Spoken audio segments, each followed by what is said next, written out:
आणि जो बुरुज म्हटलं तो हा बुरुज आहे, हा महत्वाचा आहे। आता कसं आहे की आठवडा झाला, थंडीचं वातावरण झालेलं आहे, चांगलं वातावरण असतं ना बाळांनो।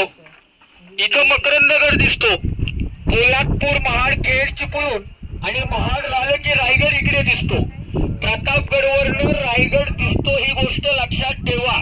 पण आता त्याच्यातलं काहीच दिसत नाही। ज्या जागेवर आपण उभय, जिल्हा बदलला जातो, आतमध्ये उभय तो सातारा, हात बाहेर काढला तर रायगड, दोन जिल्ह्याच्या हद्दीवर आहे सातारा रायगड।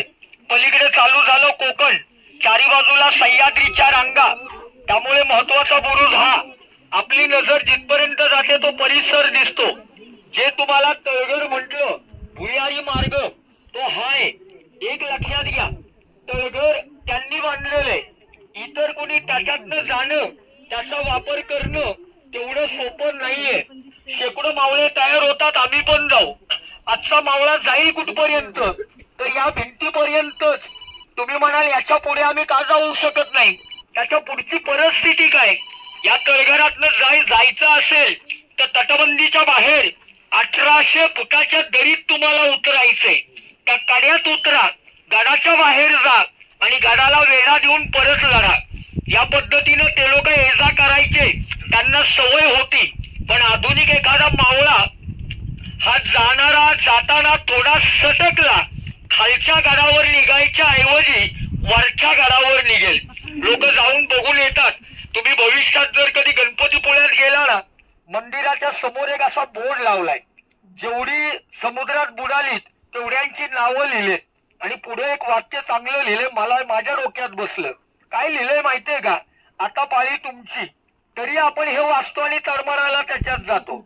म्हणजे याच्यात घुसाला व्यवस्थित आहे, पण त्याच्यातनं बाहेर जाणं हे कल्पनेच्या पलीकडे, ते अवघड आहे। आता पुढे कडेलोटाची जागा कमी आहे, त्याची माहिती इथे देतो। कडेलोट इथला आहे, रायगडाचा टकमक टोक आहे। रायगडाच्या टकमक टोकावर जर उभं राहिलं, खालचा तळ दिसत नाही, एवढा भयानक तिथला कडेलोट आहे। हा इथला कडेलोट म्हणजे समोरची भिंत आहे।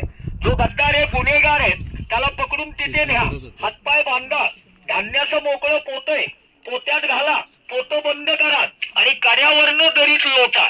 कड्यावरनं लोटणं म्हणजे कडेलोट, सजाय मौत। 3500 फुटावर आपण उभय, सगळ्यात उंच जागा या कडेलोटावर उंची मोजली जाते। म्हणजे छत्रपतींच्या काळात एवढ्या कठोर शिक्षा होत्या म्हणून स्वराज्य घडलं। आपल्या काळात शिक्षा असती तर काय घडलं असतं? ह्या गड किल्ल्यांचे खड्डे आतापर्यंत काठोकाठ भरून निघाले असते, जागा कमी पडली असती। त्यामुळे आपल्या सरकारनं अशा शिक्षा कायद्यातनच काढून टाकल्या। आता इथं पुढे मुली राहिलेल्याच